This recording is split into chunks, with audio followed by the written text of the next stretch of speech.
everyone, welcome to my channel. This is Cagdas. I'm excited to share this video with you.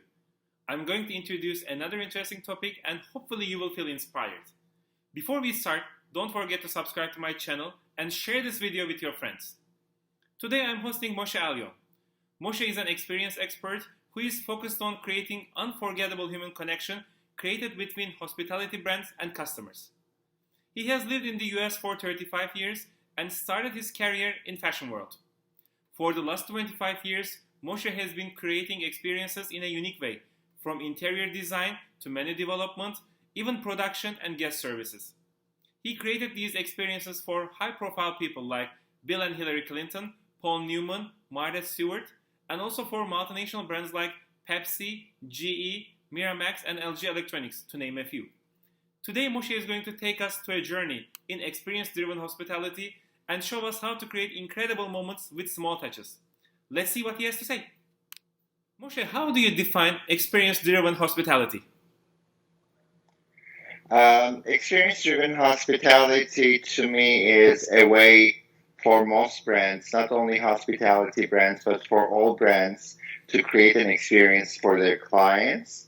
Because now these days, a lot of the brands have presence on social media, on digital markets, and that really defines the brand. However, it also creates a distance between the client and the brand because they cannot necessarily touch and feel and smell and taste the good. Therefore, I believe that as a good creative director, it's in my best interest to create experiences for the clients to really experience the brand. Otherwise, it will be all in a cloud, in an iCloud. And thus, when I work with hospitality brands, the experiences I create is a 360 degrees design, concept, and production. When they come and feel the hospitality brand, whether it's a hotel or a restaurant or as such, it's important that all of their senses are spoken to. During these challenging times, do you think the world became more hungry towards unique experiences? I think so, because the experiences that people are seeking now these days are a bit more authentic and intimate and real, because there is a whole priority system that has been shifted. We are getting away from the material goods and the dollar signs, but we are a bit more interested in the soul of the brand itself. And thus, I believe it is incredibly important to create an experience for the guests. Let's give the example of a restaurant. Simply having the best food by a great chef is not enough. It's relatively important to really begin the experience as you walk into the venue. Who is greeting you, and what kind of mannerism they have. What's the lighting like? What is the sound? What is the music? Can you smell something? And what is it that you're smelling? And the table you sit, the chair, how comfortable it is, and the details that will greet you before your first plate arrives. The napkins, the silverware, what are they in? All of those things are extremely important because now, in this hard times, as you have stated, details are becoming a bit more important because if somebody is going to make that kind of an effort, both physically, emotionally, and financially, they have to be really rewarded by the full experience as opposed to simply having great food. As a creative director, I'm always curious to ask this question. What does authenticity mean for you? Authenticity can mean many things, but if we're really talking about a brand versus a person, it changes. But now we're talking about brands typically. In my world, an authentic person is one that you can trust. Yes. To, and it is one who speaks from their heart, who truly loves what they do, and how they treat the other person, and one that can be themselves fully with their faults and with their blessings. So when you take that concept and apply it to a brand or a hospitality brand per se, then you want these things to come across as if it's a person. It's important that you become a love mark. It's important that people trust you. It's important that you're sustainable with your service and with your goods. You cannot serve a fantastic burger one night and a lousy burger 2 weeks after. And you really, I mean, if it's a chef that is, the star of the brand per se, you have to really have some sort of a connection with that person and with that environment.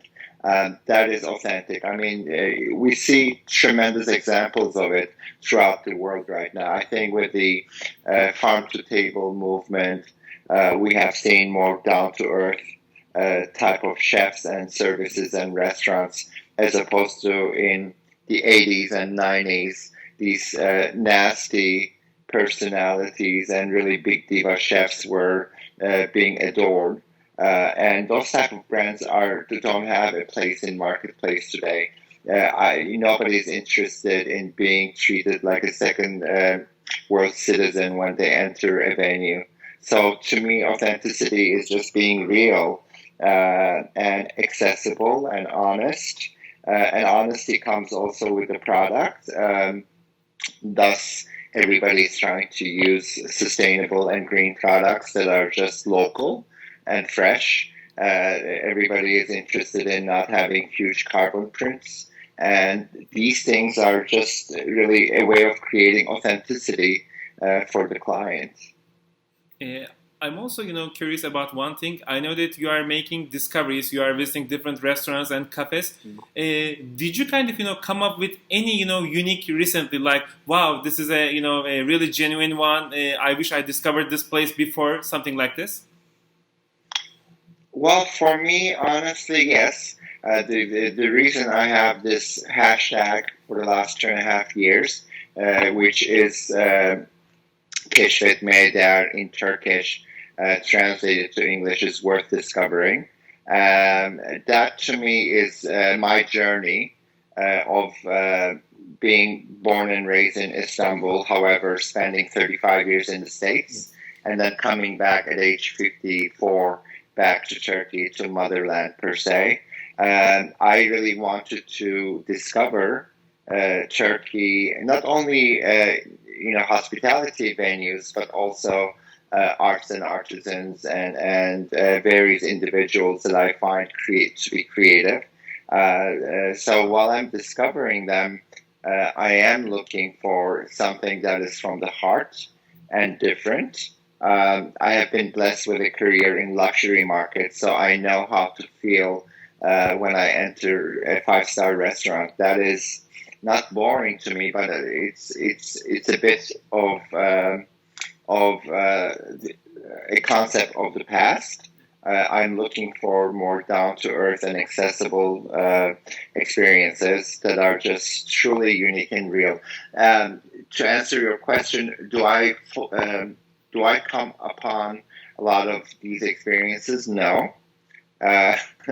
Unfortunately, in Turkey, there are a few issues with hospitality and with discovering as such. With people, yes, I have discovered tremendous artisans and artists and creators, more so than maybe in the States. There are a lot of super talented people that they have very small environments and small footprints that I enjoy discovering because they don't have the finances nor the marketing techniques and the know-how to become a larger brand. They remain small but authentic. So to stumble upon them is always a huge pleasure. But as far as an environment of a restaurant, for example, that is a bit harder in Turkey, because of a few reasons. Typically, very few brands are owned and operated by chefs themselves.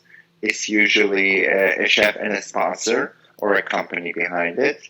Thus, it becomes a bit of a machine. And when there is money involved, and there is, of course, there has to be a bottom line and a profit. Yet, when you meet this group, you truly see that they are not really focusing on being something unique. They're trying to be everything. And to me, that's such a huge mistake in a restaurant environment. I take tremendous pleasure of entering through the door into a space where they know how to do 1, 2, or 3 things really, really well. And to me, it's a lack of self-confidence to have this huge menu of 5 pages where you see a bit of an Italian, a bit of a Turkish, a bit of French. That does nothing for me. And however, if I enter to a restaurant that does nothing but meatballs, but they do it super well, and they have their own special sauce, they can be 5 tables, and I'm on heaven, because I know I'm getting something different. And the other reason why I have hard time to really come out of a Turkish restaurant happy is really service. We don't have qualified wait staff and training in hospitality industry in Turkey, and I don't find fault to these young men and women who work in those environments, because they really come from a background that doesn't necessarily prepare them for service. And at times, I give this example that they really take maybe a bus and a train and a truck and a metro to get to the restaurant, and they come from a complete different social, economic background, and they really don't. They possibly maybe eat at home on the floor with their hands, and now they are working in a restaurant that is, white linen service. And unless the operator, the owner, the manager spends enough time to create an environment for them to learn, they don't know. They don't even know how to talk about the menu, nor really, treat you in a certain manner. And because of the type of tourists that the city, specifically Istanbul, has attracted in the last few years, there's a huge demand on the kebab culture. And I don't know the statistics, but to me, it feels like every other restaurant is a kebab house, because we have this Middle Eastern and Arab clientele in Istanbul in the last 5-10 years. So it's not nothing super exciting, but once in a while you step into a space where the chef and the staff is really loving what they do. I happen to live in Pera area, Asmalı Mescid, and there is a restaurant as such that's called Aheste Pera, and it's tiny, but it's a love mark. You see everybody loving what they do. The wait staff knows ultimately a couple of languages. They are super casual, but also distant. So it happens, but not as often as my childhood city. It used to be a bit more formal, a bit more discriminating. But overall, it's the mood on the street is different, because people are not as kind and as polite and as soft as once this city used to be. As you kind of mentioned, I think everything comes down to this human connection. I know that Yes. our audience, maybe entrepreneurs are watching us, some marketing people, creative people even. From your perspective, what is the most essential thing to create this unforgettable human connection? It really is, as I said earlier, you really have to speak to 5 senses for sure. I mean, you cannot simply deal with one or two, but it has to be a full package. Then it is the service, as we just spoke about, because ultimately the person they're interfacing with is incredibly important. The product could be horrible, and if the person is super kind and pleasant and lovely, you'll give them a pass. But in reverse, if the product is excellent and the service sucks, I will never go back there again. So service is very important. If the entrepreneurs and the industry is listening, I cannot emphasize hardly enough that one has to really invest in training their staff.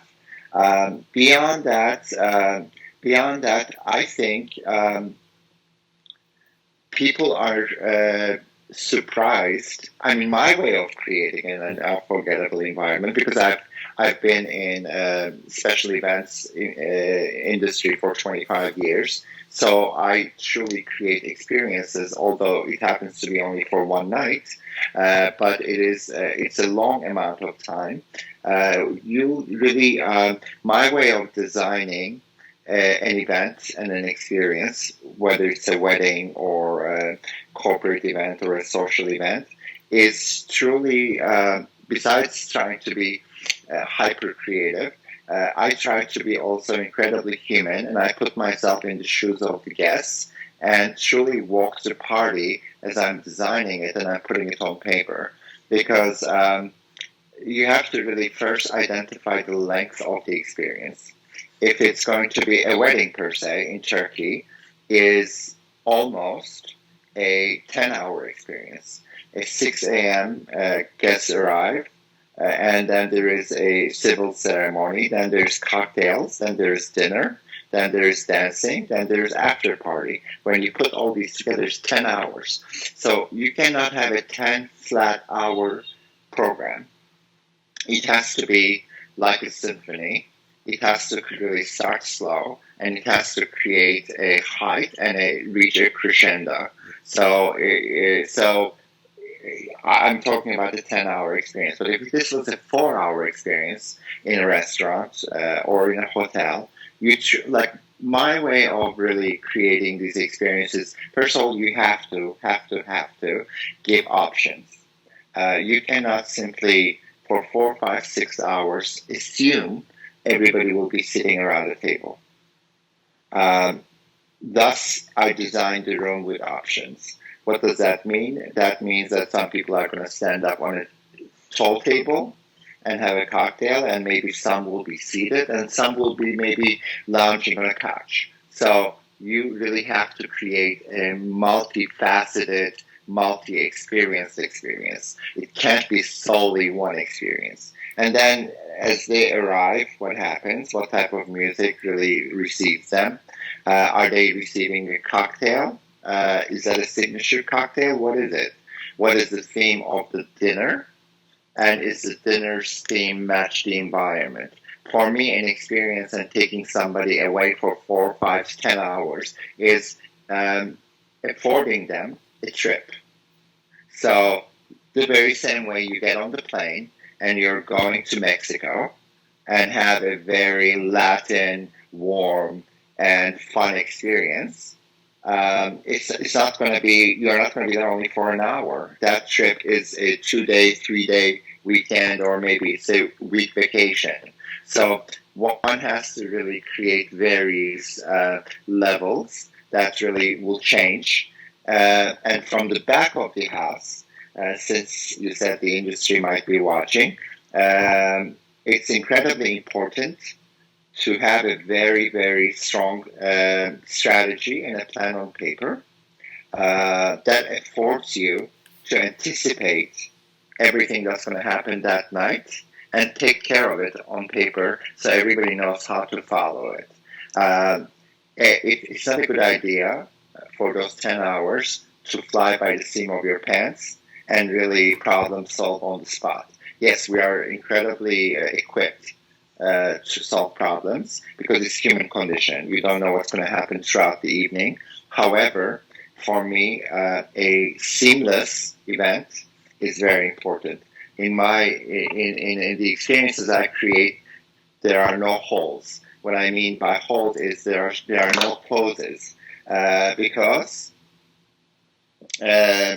it's incredibly irritating to a guest while they're having dinner for the band to stop. But the band cannot stop. If the band stops, the DJ is already in place and playing the music. If there is per se some sort of a small fire in the kitchen where they are not able to serve the next course, it's a good idea to serve an amuse-bouche immediately to kill that gap, or to offer them a complimentary drink. One has to be fast on their foot and think, what are the things that are going to happen, and have a really good... I mean, I've always made a dossier for my events before they start that is incredibly detailed. It's like a scenario. It's like creating a play in a movie on paper, because you really have to assume that you're not going to be there, possibly. What if I'm not there? What if I'm busy? What if I get sick? My team and my staff has to be able to follow everything. And once you put it on paper and you look at it a couple of times with your team, you truly can also identify the little possible mistakes on the paper and correct them ahead of time. Moshe, you actually organize a lot of events. You have been to a lot of maybe weddings, concerts, parties, etc. Do you have any like, oh, I had the best time of my life and this was the best experience for me? Like, can you give one example to us? Yeah, well, I don't know. I mean, in 25 years, I must have created over 1,000 events by now. I don't know that. For people like myself who produce events, it's very hard to be a guest. So it is difficult to choose one as a guest. As a producer, because as a guest, I mean, I learned throughout the years not to judge the issues that I see in front of my face. I do have fun very easily myself. I mean, this is a serious conversation, so I'm not showing that part of myself. I'm naturally a good time kind of a person because I love music, I love good food, and I appreciate as a professional the amount of work that has been put into creating an event.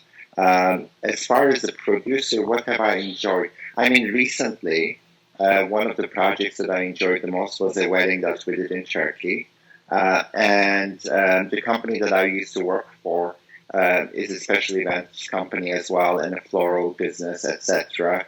And when the wedding came to us, the family, two sides of family, the bride and groom arrived, and the bride very shyly admitted that she had a venue in mind, which was rejected by both sides of the family because they felt it wasn't appropriate. And that was a very authentic venue in Istanbul, which we call Çiçek Pasajı, which is an authentic, kind of like a courtyard, a group of certain fish restaurants. People usually go there to have the Turkish ouzo, which is rakı. So it's kind of like not necessarily a sophisticated place, but it's very authentic and very rustic and also historical because it's been there for hundreds of years. And so I truly came to the aid of the bride, and long story short, we kind of managed to convince everybody and had the wedding there. So for me, that project was very interesting. And I had a lot of joy in producing, preparing, and also executing. And I usually stay at my events throughout the evening because I feel like it's important for the client to have that trust level next to them. And that to me was interesting because I happened to go to middle school and high school right across that particular venue, and I used to go there with my classmates in the evening to have a drink and to have food. and it's part of the texture of the city, it's part of the culture, it's part of the history, and to take that venue and to, although it had a lot of issues, I mean, and I had told that to the families that it will have to be a triage to really bring that space up to par for a wedding. I mean, we had to close the restaurants, bring in the catering from outside, deal with, the weather conditions, the security because it's public, so we wouldn't want people inside. We had to bring, extra electricity and transformators, etc. So it was a lot of details and a lot of permits from the local authorities. So it wasn't easy. However, we were able to create something uber nostalgic because we chose not to really change the place, but simply clean and polish the place and bring. I guess I'm very nostalgic, and when you ask me what the experiences that really touch my heart are, I truly like the retro feeling, maybe. No, not the retro feeling. It's not only a design thing. It's a mood. It's a mood. It's an attitude. It is this old world charm that happens to be. I happen to like period movies for the same reason. I like that old world gentleness in people and a bit more formality, a bit more care. And I know we all like to be casual, and I'm wearing a sweatsuit when I'm talking to you. But 50 years ago, I would have to wear a tie and a jacket to have this conversation. So part of me likes that because I think there's a romanticism that is built into that. Actually, Moshe, I know it will be kind of a really cliche question, but hopefully we are kind of concluding this challenging year, and we are going to open a new page very soon. What is the first thing that you want to change in your life in 2021? Not much. Not much. I mean, I want to be able to travel again because I have family in the States. That's the only thing, really, that I would like to change as of now. And I know I can travel as well. Like, I miss Thanksgiving, which is my favorite holiday, and I usually am the commander-in-chief in my family preparing that dinner. So I miss that. Other than that, honestly, Cagdas, I took tremendous time and made a huge effort in truly changing, adjusting, and truly composing my life during the quarantine. The quarantine in Turkey pretty much started. This disease and this virus came upon us second week of March, and I truly made a lot of changes then. I took better care of myself, and I really was religiously exercising, and I truly was eating better. I love to cook, so I kept cooking. I love being home, so I truly took that time to reflect and also work a lot because I was, creative director of 3 brands at the same time, and I had to truly take creative measures for them to remain successful during these times, and we have been able to. I have made all the changes for 2021. However, something pops into my mind. A new brand that I will be working with as of 15th of December. I have created a new program for them. They happen to be a wellness brand.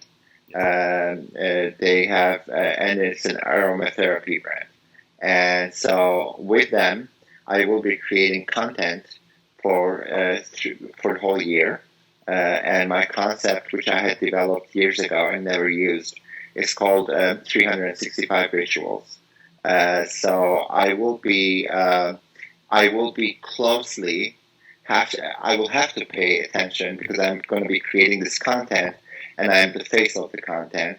Thus, I will now use my rituals, which I used to kind of sporadically use throughout my world and throughout my days. Now I'm going to have to religiously really be part of them, which means, cleaning a house a certain manner, using aromatherapy in my house and in my personal life, etc., which directly involves your health and eating habits and sports.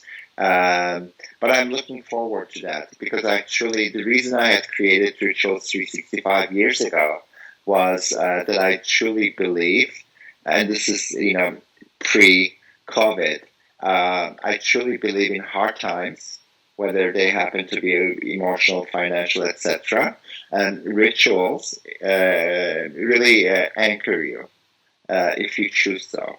If you give yourself an hour every morning, or at night, or during your lunch break, you truly can exercise certain rituals that are going to anchor you, and that's going to feel like if I can have, my sandwich every day at 12:30 at the park, life is okay.